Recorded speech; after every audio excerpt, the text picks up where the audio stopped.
vamos a analizar estos aspectos de la Constitución ya concretamente. Preámbulo, primera parte, segunda parte. El preámbulo, bueno, la mayoría de la gente se lo conoce de memoria, el preámbulo, pero lo vamos a recordar porque por ahí algún oyente no se lo acuerda. Es cortito, es muy simple, pero muy completo. ¿En qué sentido es muy completo? Si bien el preámbulo no tiene una, digamos, normativa específica aplicable, es como un resumen de la Constitución.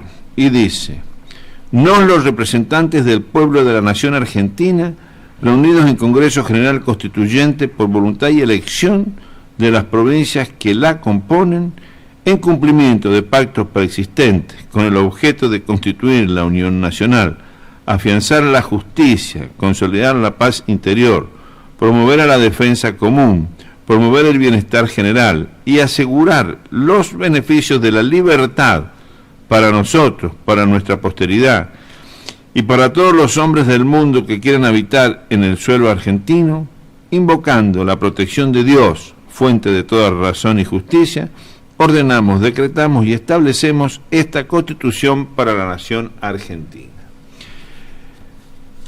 También recordar que la Constitución, desde que fue aprobada en 1860, tuvo algunas reformas. Digamos que la de 1860 fue una primera reforma en la que se incorporó Buenos Aires y se hicieron algunas otras reformas. Luego estuvo la de 1866, que, en la de 1860, ¿qué reformas se hicieron? El artículo referente a la capital de la República, se limitaron los derechos de exportación, se suprimió la gratuidad de la enseñanza primaria. El gobierno federal interviene en el territorio de las provincias para garantizar la forma republicana de gobierno.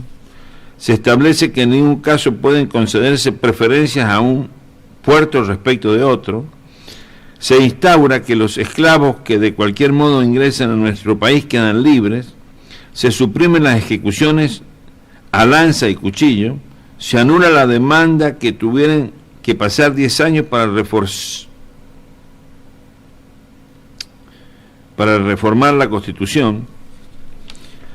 Se excluye la validez de la provincia, se excluye de la validez para la provincia de Buenos Aires de los tratados ratificados luego por el Pacto de San José de Flores. Se agrega, después del artículo 31, lo siguiente: libertad de imprenta, derechos y garantías no enumerados. Los jueces de las Cortes Federales no podrán serlo al mismo tiempo de los tribunales de provincia, denominación de la nación. ¿Por qué no los iba a leer, pero por qué los leo? Porque me parece interesante que ustedes, los oyentes, tomen una noción precisa de cómo van. No sé si la palabra es evolucionando, aunque es una evolución, pero de qué manera se va tocando o retocando la Constitución para que vean que no es una cosa que fue siempre de una manera. Van cambiando las épocas, van produciéndose las necesidades de adecuar la normativa a la situación de la sociedad. Pero para que eso sea posible, para que eso sea útil, esa discusión, esa deliberación debe ser hecha de una manera que implique un alto nivel de interés por la cuestión pública. No lo podemos hacer si no arrancamos por, como se suele decir, si no reconoces el problema. Lo que pasa es que no hay que decir frases hechas, solo hay que comprender, hay que internalizarlas esas frases. Entonces, hay que comprender cuál es el problema para generar la resolución del problema. Lo que pasa es que las constituciones parten de un principio muy simple y elemental, es para nosotros, es nuestra Constitución, es la solución de nuestros problemas de carácter institucional. Cuando no está presente todo esto que venimos hablando en el programa de hoy, esas constituciones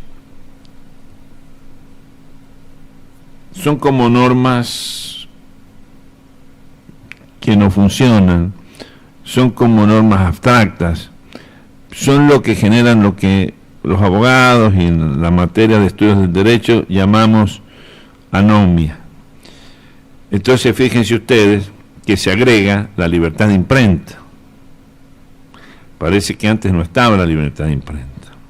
Se adicionó que para ser diputado y senador se debería haber nacido en la provincia que lo eligiera, o tener 2 años de residencia en ella. ¿Qué significa? Que antes de eso no era necesario representar a la provincia, o sea, eres representante de la provincia, pero ¿quién te designaba? La Cámara de Diputados que ejerce el derecho de acusar, la Cámara de Diputados ejerce el derecho de acusar ante el Senado a los miembros del Poder Ejecutivo y los jueces por el mal desempeño de las funciones. ¿Cómo habrá sido con anterioridad? Se agregó que se podía legislar sobre las aduanas exteriores y establecer los derechos de importación. Claro, esto era el gran tema de la época. Las cuales, así como las demás contribuciones nacionales que podrían ser satisfechas en la moneda que fuera corriente en las respectivas provincias. Con respecto a la competencia de los tribunales federales, aceptó las limitaciones propuestas por Buenos Aires, pero agregando el caso de los juicios entre vecinos de una provincia contra otra. El presidente tendrá facultad de llenar las vacantes de los empleos que requiera el Senado. Que requieran con el acuerdo del Senado. El presidente tendrá facultad para llenar las vacantes de los empleos que requieran el acuerdo del Senado y ocurrirán durante su receso por medio de nombramientos en comisión. ¿Vieron? Estamos hablando de 1860, estamos hablando de la época de Sarmiento, ¿no? O sea, ya veníamos discutiendo estas cosas que se siguen discutiendo en el presente. Por eso la sensación que a mí me da es que nunca hemos podido encontrar un equilibrio en un diálogo pacífico en la Argentina. Y en lo personal, por personalidad no lo puedo entender, no lo entiendo. No entiendo que no seamos capaces en la Argentina de hablar pacíficamente, aún frente a la racionalidad más clara. ¿Por qué nos ataca la irracionalidad aún frente a situaciones de altísima racionalidad? A mí me impacta, me impresiona. La reforma de 1866, obvio en el año 66, se debió al aumento de los gastos nacionales generados por la guerra de la Triple Alianza. Se reformó la Constitución para garantizar que los impuestos de importación y exportación fueran exclusivamente de propiedad del Estado Nacional, no pudiendo serlo de las provincias. 1866. La Constitución, la reforma, otra reforma, a ver, para que me siga, teníamos una, dos, la tercera reforma, que es la de 1898, se instaló en la ciudad de Buenos Aires y trató 3 puntos. Debido al crecimiento poblacional, se modificó la cantidad de habitantes requeridos para elegir diputados, y eso se convirtió en ley. Se incrementó la cantidad de ministerios a 8, y la convención rechazó la posibilidad de imponer aduanas libres en los puertos del sur. Yo, ¿qué veo? Como primera así sensación para comentar que había, a pesar de lo que acabo de decir y que lo sostengo, una manera de ir resolviendo los temas y dándoles garantía y calidad constitucional. Después viene la gran reforma, que es la reforma del 49, la reforma del general Perón, o impulsada por el general Perón, que básicamente es profunda en relación a un tema puntualmente, o a dos temas, pero en cuanto a la terminología general de la Constitución, yo me he tomado el trabajo de comparar las tres constituciones, la vigente hasta antes de la reforma del 49, la de reforma del 49 y la actual. Son muy poquitas las cosas que se modifican. Claro, algunas tienen profundidad, porque la reforma del 49 podemos decir que le agregó al preámbulo irrevocable decisión de construir una nación socialmente justa, económicamente libre y políticamente soberana. Claro, ustedes me van a decir, no es poco. Bueno, es que de ahí viene la justicia social. Lo de económicamente libre yo no creo que sea contradictorio con lo que decía nuestra Constitución anterior ni con lo que dice nuestra Constitución actual. De todas maneras, sí, lo que le daba era raigambre constitucional a lo de económicamente libre. De todas maneras, lo que ocurrió antes, durante y después no es ajeno al principio de lo económicamente libre. Sería materia de una discusión específica, especial. Yo creo que no es por esto, creo que está muy bueno, lo digo por pensamiento, pero no me parece que el que no diga esto no podría garantizar de todas maneras ser económicamente libres, porque económicamente libre va de la mano con la políticamente soberano. Si no hay soberanía política es difícil que exista una libertad económica. Acá creo que, aunque parezca mentira, la discusión que tenemos incluso en el presente es contra estas tres palabritas: socialmente justa, económicamente libre y políticamente soberana. Sabemos que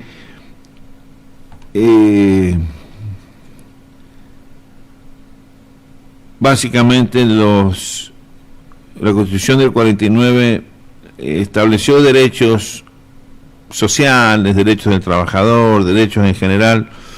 De todas maneras, luego, cuando fue reformulada, también fueron mantenidos en el 57, si bien fue solamente en el artículo 14 bis. No me parece que las diferencias entre una y otra constitución hagan imposible lo que la Argentina debe ser. Me parece que lo que más hace imposible que la Argentina sea lo que debe ser, en términos de lo que estoy hablando, ¿no? En términos de la garantía del funcionamiento de los derechos y garantías constitucionales, es el funcionamiento de quienes tienen la responsabilidad institucional en cada uno de los espacios correspondientes de aplicar la Constitución. Entonces decía que la del 49 tiene esas tres palabras en el preámbulo. Condicionó la libertad de navegación de los ríos, eliminó las diferencias raciales, incluyó el habeas corpus, reguló la inmigración, la facultad del presidente de declarar el estado de prevención y alarma, y en general los derechos de familia y de la ancianidad, el acceso de los ciudadanos a la educación y la cultura. No creo que hoy nadie se oponga a que la Constitución garantice el acceso de los ciudadanos a la educación y la cultura.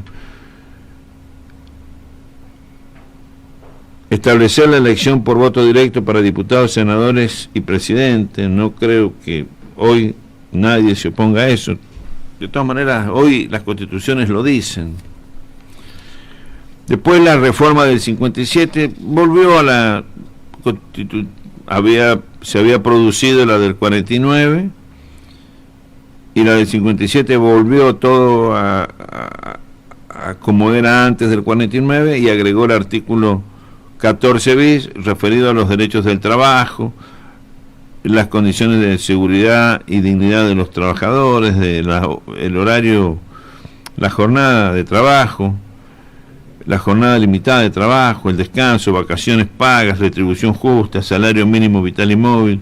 Bueno, después viene la reforma, la última, la del 94, que introdujo prácticamente reformas tendientes a asegurar la democracia para el futuro, para el presente.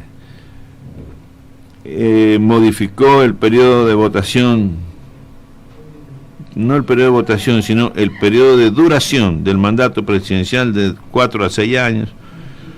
Ahí podemos tener muchas interpretaciones según quien haga el análisis, pero podemos decir que prácticamente fue buena, pero principalmente respondió a una idea que no quedó muy clara y conclusa. En la práctica no vemos que haya sido muy beneficiosa con el tiempo para el país, aunque tampoco negativa, salvo que, como diría nuestro secretario general, el doctor D'Amico, institucionalizó las corporaciones y generó varias cuestiones complejas, como por ejemplo la cava. Lo que pasa es que desgraciadamente hubo mucho aporte de mucha gente, pero la base de la reforma del 94 fue el acuerdo del Pacto de Olivos, donde Menem lo único que quería era su reelección, y desde el punto de vista de lo que proponía el grupo que representaba o que lideraba el doctor Alfonsín, proponía otras cuestiones. Se pactaron las cuestiones que les interesaban a Menem y Alfonsín y se debatieron y quedaron inconclusas cuestiones muy importantes que se siguen discutiendo, como por ejemplo la reforma de la justicia, o como por ejemplo la ley de coparticipación federal. Pero bueno, quizá en mi opinión diría que lo malo es que no se haya puesto un artículo que lo haga más flexible aún a nuestra Constitución, para que pudiésemos desde un sistema como lo establecido a través del sistema de enmiendas, ya San Juan lo conoce muy bien, es que la gente vota, y el voto de la gente permite modificar una Constitución. Nos puede gustar o no gustar lo que se modifique a través de un sistema de enmiendas. Desgraciadamente hoy también eso está en crisis, pero tiene que ver con la época, tiene que ver con el modo de hacer política. Yo lo decía hace un rato, las constituciones tienden a establecer un sistema de Estado en el que la discusión política sea de calidad, y bueno, desgraciadamente, no solamente en Argentina, en el mundo, la discusión política se ha centrado en la descalificación y no en la calificación de las ideas políticas, es decir, se ha centrado en la descalificación de la representatividad y la calidad de quienes representan, de las personas que representan a la política o a los partidos, versus la falta de calidad de las propuestas institucionales. Pero además, a la par de eso, se ha producido un desgaste, una desarticulación de las instituciones que representan la garantía de la estabilidad o de las ideas de los partidos. Es decir, se han sustituido la idea de partido político por la de representación personal, lo cual entra en conflicto con el principio de nuestra Constitución o de las constituciones, porque el principio de las constituciones está enancado, digamos así, tiene como base los partidos políticos, es decir, desde los partidos políticos se puede participar en las elecciones, cuando se concretan los llamados a elecciones a través de la Constitución. Es decir, que no participás en una elección porque sos una iglesia, porque sos una agrupación social, porque sos un club de fútbol, sino que tiene que haber una organización que tiene carácter de institución o de órgano de la Constitución, que son los partidos políticos, que se organizan conforme a lo que la historia ha indicado, a representación de pensamientos filosóficos de orden y de tipo político, económicos, en fin. Lo más tradicional, lo más conocido son izquierdas y derechas, y la tercera posición del peronismo. Acá en Argentina, digamos, en Argentina concretamente el peronismo y el radicalismo, y bueno, dentro de esos partidos estaban mezclados todos los pensamientos. En el presente ya eso se ha producido de una manera mucho más expuesta, digamos así, ya ni siquiera se le llaman partidos. La manera más fina de decirlo es el espacio. La manera más cruenta de decirlo es que se ha roto la representación política y se ha sustituido por representaciones personales. Entonces aparecen los ismos, el menemismo, el delarruismo, el albertismo, el cristinismo, bueno, en fin. Ya no quiero salirme de lo que quiero explicar de manera teórica. Entonces, en lo personal, yo creo que hay que recuperar el funcionamiento de los partidos políticos, o bien modificar la Constitución y establecer un nuevo sistema de representación política, porque la crisis está en el sistema de representación política, igual que está en el sistema de representación gremial. Claro, porque frente a las cuestiones que establece la Constitución aparece esta crisis. Entonces, por ejemplo, como ya me queda poco tiempo y no voy a tener todo lo necesario para desarrollar las cuestiones que tienen que ver con el Poder Ejecutivo, el Poder Legislativo y el Poder Judicial, voy a decir solamente algunas cosas. Por ejemplo, tenemos un hecho reciente, que fue la famosa autoconvocatoria de los docentes, y donde el gobernador tiene que, como miembro que es y unipersonal, que él es el Poder Ejecutivo, tiene que salir a resolver el problema salarial de los docentes y de los empleados administrativos de la Administración Central. Pero hay otros que también tienen que salir a resolver sus problemas, que son los intendentes, y que son el Poder Judicial, y que es el Poder Legislativo, y pareciera que todo fue un problema del gobernador, porque el Poder Judicial en general no se hizo cargo de su problema salarial, o de su no problema salarial. El Poder Legislativo no se hizo cargo de su problema salarial o de su no problema salarial. Y de la misma manera los intendentes. Todos miraron lo que hacía el gobernador y después dijeron, bueno, vamos a seguir una política similar al gobernador. Entonces, ahí es donde yo veo que no hay una conciencia clara de la división de poderes. Hablamos de la división de poderes, pero no aplicamos, ni sentimos, ni vivimos la división de poderes. ¿Por qué digo esto? Es muy simple, porque el aumento de los empleados municipales no es el que dio el gobernador, es el que da el intendente, y el aumento que da el Poder Judicial no es el que da el gobernador, es el que da el intendente, el vicegobernador, y el aumento que da el Poder Judicial no es el que da el gobernador, es el que da el Poder Judicial a través de, en este caso, una acordada de los miembros de la Corte. Entonces, ahí también tenés 1, 2, 3, y se suma un cuarto concepto, que son los municipios, en términos de esa división administrativa del Estado, que ha sido referida a los sueldos. Pero los contextos, ni la billetera, o la caja, o la cantidad de dinero que cuesta uno u otro, lo que implica, es diferente. Y se beneficia a personas diferentes. Y el efecto dentro de la política, dentro de la sociedad política, también es diferente. Entonces, nada, simplemente hacer notar esta necesidad de comprender,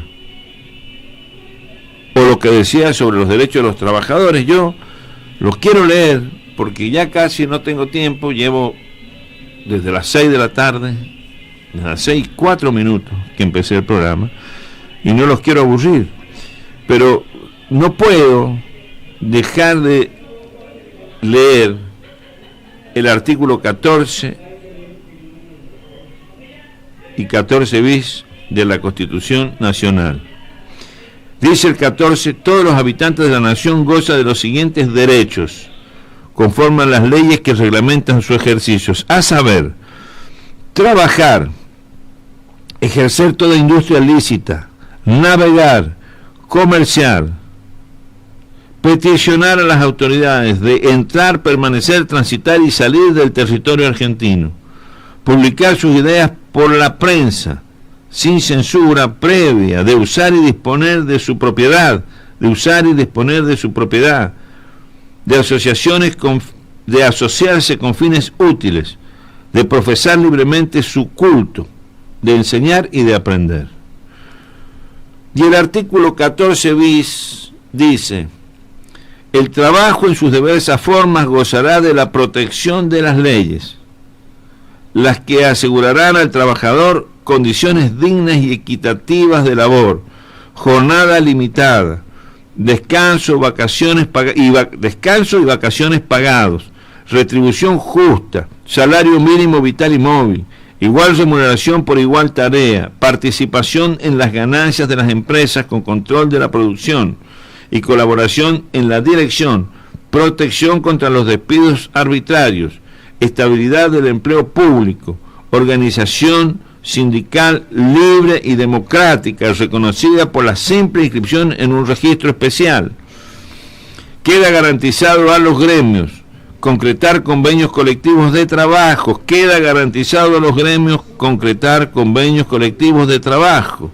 Y me he acordado de Monseñor Manfredi. Y entonces, como me he acordado de Monseñor Manfredi, digo, queda garantizado a los gremios concretar convenios colectivos de trabajo. Monseñor Manfredi, yo me acuerdo, yo hice un par de años, hasta tercero, en la Católica, y siempre entraba a dar clase, y él entraba repitiendo palabras, conceptos, ¿no? Entonces decía Monseñor Audino Rodríguez Jr., Monseñor Audino Rodríguez, era el nombre. Bueno, acá queda garantizado, dice la Constitución, concretar convenios colectivos de trabajo. Me podría quedar un día repitiendo esto, para que le entre en la cabeza a los intendentes, a los gobernantes, a todos los demás, concretar convenios colectivos de trabajo. Anoche yo lo escuchaba al presidente en un pedacito de esos recortes que pasan, y tengo muchas cosas que le podría criticar al presidente, pero hablaba de los convenios colectivos de trabajo y a mí me quedó en ese minuto esta sensación. Yo creo que este presidente, muchos errores puede ser, no lo sé, pero ¿saben qué me parece? Que es demasiado democrático para lo democrática que es la sociedad argentina, y me hago cargo de lo que digo. Me parece que tenemos un presidente demasiado democrática para una sociedad no tan democrática como él intenta. Y hablaba, porque le proponían unas cosas, y dice, dice, ¿por qué vamos a tocar los convenios colectivos de trabajo? Dejemos que funcionen los convenios colectivos de trabajo. Bueno, sigo con el artículo 14 bis. Dice entonces, queda garantizado a los gremios concretar convenios colectivos de trabajo, recurrir a la conciliación y al arbitraje, el derecho de huelga. Los trabajadores tienen derecho de huelga, pero tienen miedo a hacer huelga. Yo he escuchado con dolor en mi alma, a personas que dicen tener miedo de sus empleadores, miedo de un intendente para hacer una huelga. Algo está mal si hay miedo de una persona a un intendente para hacer una huelga. Algo no funciona con la relación constitución, política, derechos, etcétera. Los representantes gremiales gozarán de las garantías necesarias para el cumplimiento de su gestión sindical. El Estado otorgará los beneficios de la seguridad social, que tendrá carácter de integral e irrenunciable. En especial, la ley establecerá el seguro social obligatorio, que estará a cargo de las entidades nacionales o provinciales con autonomía financiera y económica, administradas por los interesados con participación del Estado, sin que pueda existir superposición de aportes, jubilaciones y pensiones. La compensación económica familiar y el acceso a la vivienda digna. Sigue diciendo otras cosas, pero insisto, quería hoy terminar esto con lo que a mí me parece central, porque esta es una radio de un gremio, es la radio municipal, y nosotros nos dedicamos esencialmente a defender derechos de trabajadores, especialmente derechos de trabajadores los municipales, y estamos abiertos a cualquiera que nos necesite para defender sus derechos. Cualquiera que necesite un gremio que se la juegue, vengan y golpeen las puertas de este gremio, que tiene el coraje histórico de defender a los municipales y seguramente los va a atender. No tengan dudas. Y la Constitución de la provincia de San Juan, en el artículo 67, garantías sindicales, dice: el Estado garantiza a los sindicatos los siguientes derechos: de ser reconocidos sin otros requisitos que la inscripción en un registro especial. Claro, y ahí es donde vienen los problemas, cuando el registro especial es tan complicado que no se puede inscribir ni mandrake. Y en el inciso segundo dice: de concertar contratos o convenios colectivos de trabajo por los gremios más representativos en cada rama, que tendrán fuerza de ley. Y aquí viene el histórico problema que tiene nuestro gremio municipal con algunos intendentes que no entienden que las constituciones son para cumplirlas, no para violarlas. Yo creo que a la Constitución nacional y provincial le falta un artículo que debería decir que aquellos funcionarios, porque que una persona común no respete la Constitución, bueno, la sancionaremos como dice cada ley, pero cuando los violadores de la Constitución son los que tienen la obligación de cumplir la Constitución o de hacer cumplir la Constitución, a mí me parece que eso debería ser un delito constitucional, debería estar expresamente condenado por la propia Constitución. También digo, si algún día me eligieran constituyente, haría campaña con eso. Y dice el inciso tercero del 67, de huelga como medio de defensa de los derechos de los trabajadores y de las garantías sociales. No se puede tomar contra la participación de quien participe en una medida represiva, o sea, que no se puede tomar medidas represivas de quien participen en una huelga. Del ejercicio pleno y sin trabas de la gestión de los dirigentes sindicales, la estabilidad de sus empleados, por ejemplo, hay tipos que los eligen y después quieren quitar los derechos que establece la Constitución. Yo no sé si lo habré logrado, pero para terminar decir simplemente que venía yo desarrollando durante estos tiempos una idea y tenía que terminar con el desarrollo de una parte del derecho minero, que lo voy a hacer en el programa que viene, pero sentí la necesidad espiritual, escuchando los radios y escuchando noticias, leyendo noticias y comentarios, en fin, en los últimos días, de recalcar y de recuperar de una manera rápida, urgente, los derechos que establece la Constitución, la libertad que establece la Constitución, los derechos del trabajador que establece la Constitución, que son normas vigentes, que ya las tienen que cumplir y no las pueden dejar de cumplir nadie, en esta idea que se me ha instalado profundamente en mi cabeza de que tenemos que convencer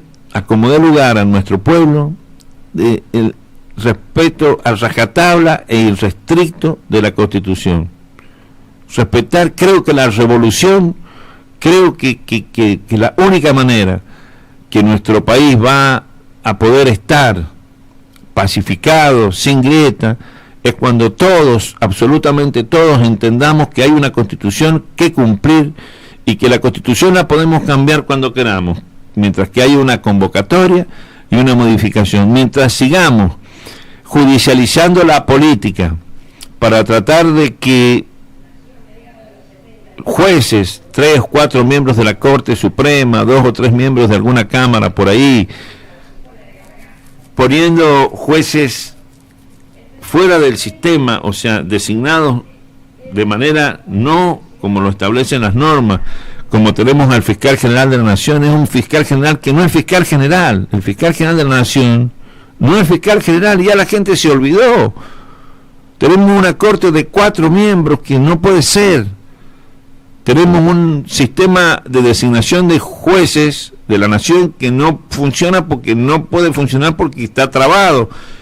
Y no hay diálogo, no hay forma constitucional de resolverlo. Entonces a mí me parece que de alguna manera, y eso es a lo que yo intento, yo escucho comentarios individuales que todos me parecen razonables, algunos en contra de lo que yo pienso, otros a favor de lo que yo pienso, otros muy en contra de lo que yo pienso y otros muy a favor de lo que yo pienso.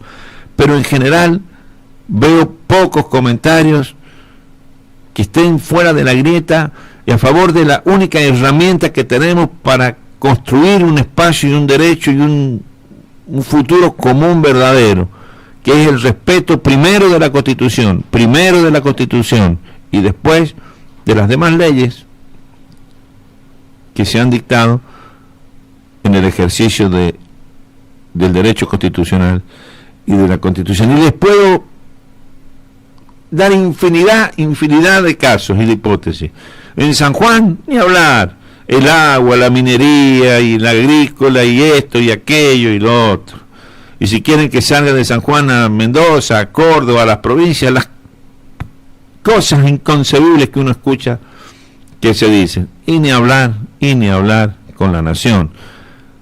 Algunos de personas que tienen responsabilidades institucionales, que las han tenido, que las están por tener o que alguna vez la podrían tener. Bueno, espero haber logrado el objetivo, simplemente volver a traerlos a todos ustedes, a la audiencia de hoy, a la idea de que tenemos la necesidad imperiosa de tener presente en nuestra cabeza, en nuestras conductas, presente el cumplimiento y el amor por nuestra Constitución nacional y provincial.